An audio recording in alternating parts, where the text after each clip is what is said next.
Hello students, आज वंशागति के आणविक आधार वाले अध्याय से जो हमारे इम्पोर्टेंट टॉपिक है वो है डीएनए के प्रकार, फॉर्म्स ऑफ डीएनए, यानी डीएनए के विभिन्न रूप या प्रकार क्या क्या होते हैं। बच्चों, डीएनए सर्वप्रथम वर्णित किया गया था दो महान वैज्ञानिकों के द्वारा, वाटसन एवं क्रिक। वाटसन एवं क्रिक ने 1953 में डीएनए के स्ट्रक्चर के बारे में बताया था, और जो उसका मॉडल उस समय उन्होंने बताया था उसको नाम दिया था double helix model of DNA, यानी डीएनए का द्विकुंडलित मॉडल। वो मॉडल मैंने यहाँ पर आपके रेफरेंस के लिए बना रखा है। इस मॉडल में आप देख सकते हैं कि किस तरह से डीएनए की दोनों कुंडलियाँ आपस में क्षार युग्मों के द्वारा गुथी हुई हैं, और ये जो डीएनए उनके द्वारा वर्णित किया गया था उस डीएनए को नाम दिया जाता है बी डीएनए। अर्थात जो सामान्य प्रकार का डीएनए, जब भी हम डीएनए की चर्चा करते हैं तो सामान्य प्रकार का जो डीएनए पाया जाता है उसको हम बी डीएनए कहते हैं। और उसमें आप देखते हैं कि एक फेरे में या एक टन में जो डिस्टेंस होती है कवर डीएनए के द्वारा वो होती है 34 एंगस्ट्रॉम, और दोनों कुंडलियों के बीच की जो दूरी होती है वो 20 एंगस्ट्रॉम की होती है। लेकिन केवल बी डीएनए ही जैवीय तंत्रों में नहीं पाया जाता है। बी डीएनए के साथ साथ 4 और प्रकार के डीएनए जैवीय तंत्रों में पाए जाते हैं। वे कौन कौन से हैं? पहला है डीएनए ए, दूसरा जो सामान्य प्रकार का भी बता रहा था डीएनए बी, तीसरा है डीएनए सी, चौथा है डीएनए डी, और पांचवा है डीएनए जेड।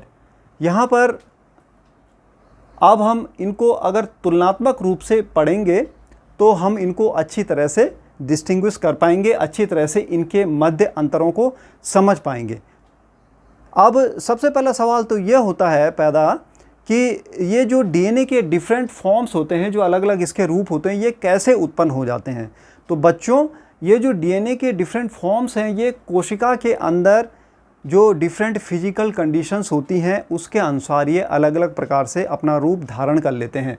डीएनए का मॉलिक्यूल तो वही है जो उस कोशिका में पहले से है, लेकिन कोशिका को हमने किस फिजिकल कंडीशन में रखा हुआ है, what type of physical conditions we are giving to the cell, वो जो है ये डिसाइड करती है, वो ये है निर्णय करती है कि डीएनए का जो फॉर्म है वो कौन सा दिखाई देगा। नॉर्मली तो डीएनए का बी फॉर्म दिखाई देता है, लेकिन फिजिकल कंडीशन के आधार पर डीएनए के ये अलग अलग फॉर्म भी दिखाई देते हैं। तो चलिए हम सबसे पहले देखते हैं कि डीएनए के इन डिफरेंट फॉर्म्स में अलग अलग लक्षणों के आधार पे क्या अंतर होता है। पहला लक्षण मैं यहाँ पे चुन रहा हूँ कि एक लक्षण में एक चक्कर में क्षार युग्मों की संख्या, एक चक्कर में, एक राउंड में, एक टन अगर ये कुंडली लेती है, कुंडली के एक फेरे में कितने जो है क्षार युग्म पाए जाते हैं। तो ए डीएनए में 11 क्षार युग्म पाए जाते हैं, यानी 11 यहाँ से काउंट करना हम शुरू करेंगे तो ये 11 निकलेंगे। 1 2 3 4 5 6 7 8 9 10 11 क्षार युग्म जो है ए डीएनए में हमें मिलेंगे। बी डीएनए में हमें कितने क्षार युग्म मिलेंगे? बी डीएनए में, जैसा कि वाटसन और क्रिक ने बताया था, बी डीएनए में हमें एक टन में एक चक्कर में 10 क्षार युग्म दिखाई देते हैं। तो यहाँ पर हम काउंट करेंगे तो हमें 10 क्षार युग्म दिखाई देंगे। 1 2 3 4 5 6 7 8 9 10। अब हम सी डीएनए में चलते हैं तो 9.33 ऑन एन एवरेज, यानी औसत रूप में इसमें 9.33 क्षार युग्म पाए जाते हैं, या हम इनको सामान्यता 9 ही मान सकते हैं कि यहाँ पे हमें जो है एक टन में 9 क्षार युग्म यहाँ पर दिखाई देंगे। डी डीएनए में ये और कम हो जाते हैं, यहाँ पर 8 क्षार युग्म हमें मिलते हैं, और जेड डीएनए में हमें बहुत अधिक 12 क्षार युग्म मिलते हैं। अब इससे हमें क्या कंक्लूजन निकलता है? इससे हमें कंक्लूजन ये निकलता है कि ये जितने अधिक क्षार युग्म होंगे डीएनए उतना ही कॉम्पैक्ट होगा, यानी वो इतना ही उसमें जो है अधिक क्षार युग्म पाए जाने से उसका स्ट्रक्चर उतना कॉम्पैक्ट हो जाएगा, उतना घना हो जाएगा। तो यहाँ पर हम देख रहे हैं कि सबसे अधिक क्षार युग्म जो है जेड डीएनए में है, अर्थात ये सबसे ज़्यादा जो है कॉम्पैक्ट स्ट्रक्चर है। इसके बाद जो कॉम्पैक्ट स्ट्रक्चर है वो ए डीएनए का है, क्योंकि इसमें 11 होते हैं, और बी डीएनए में 10 क्षार युग्म होते हैं। तो ये तो मतलब सामान्य प्रकार का है, लेकिन जो है इसके बाद जो है और फैलता भी चला जाता है डीएनए। अगर जो है इसकी हम बात करें सी डीएनए की, जिसका 9.33, अर्थात ये जो है बी डीएनए से थोड़ा और लंबा होता है, फैल जाता है, और डी डीएनए में मात्र 8 क्षार युग्म पाए जाते हैं यहाँ पर टन में। इसका मतलब ये और लंबा हो जाता है। तो ये डिपेंड करता है कि नंबर ऑफ क्षार युग्म कितने हैं, उससे जो है इसका स्ट्रक्चर भी डिपेंड करता है कि वो कॉम्पैक्ट होगा या ब्रॉड होगा, वो मतलब जो है संकुचित होगा या फैला हुआ होगा।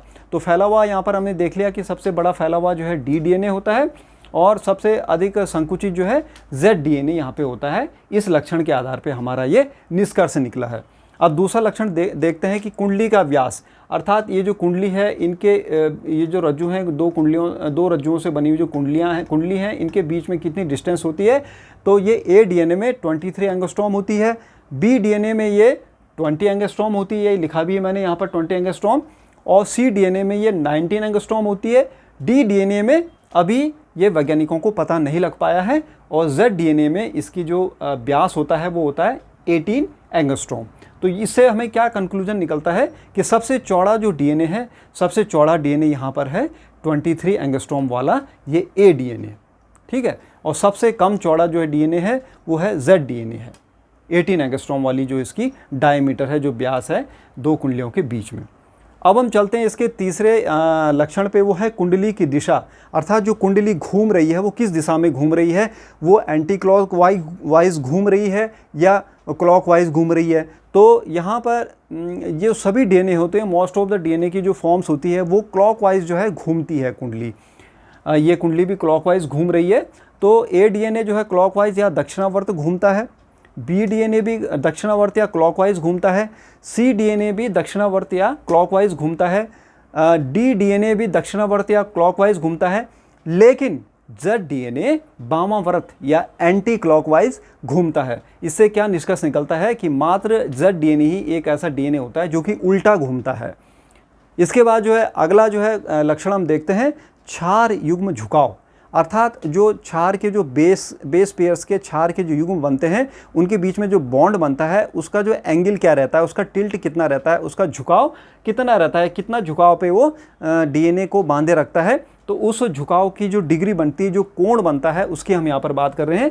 तो क्षार युग्म झुकाव जो ए डीएनए में होता है ये 20.2 डिग्री का होता है, बी डीएनए में ये 6.3 डिग्री का होता है, और सी डीएनए में ये निगेटिवली टिल्ट होता है, यानी बिल्कुल जो है उल्टा जो है ये एंगल ले लेता है, ये होता है -7.8 डिग्री।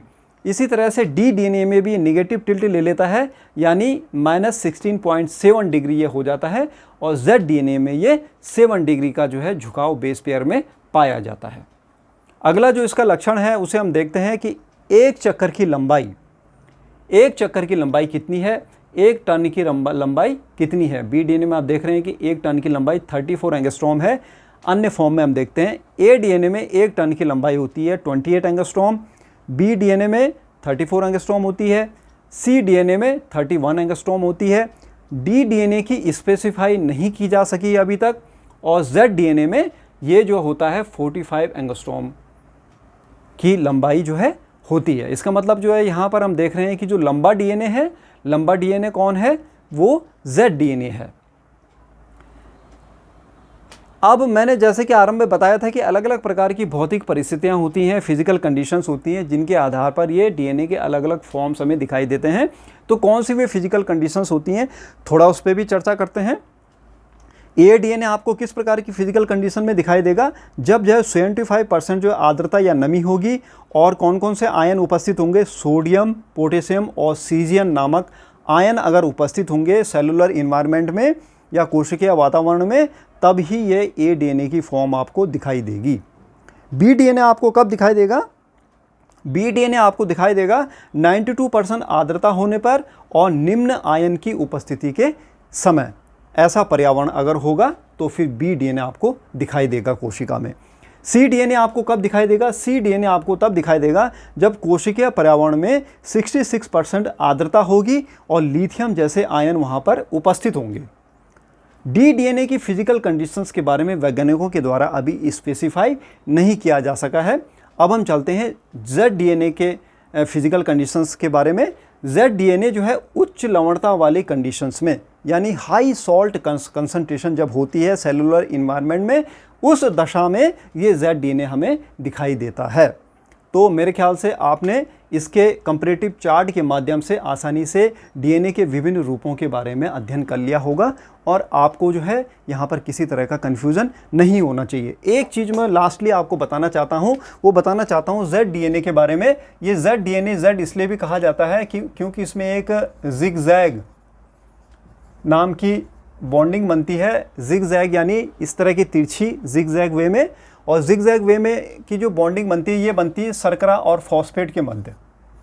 जो शर्करा और फॉस्फेट के मध्य जो फॉस्फोडाइईस्टर बॉन्ड है, आप जानते हैं फॉस्फोडाइईस्टर जो बॉन्ड होता है ये शर्करा और फॉस्फेट के मध्य में, इसके मध्य जो कॉन्फॉर्मेशन यानी जो विन्यास बनता है वो जिगजैग वे में बनता है इस तरह से।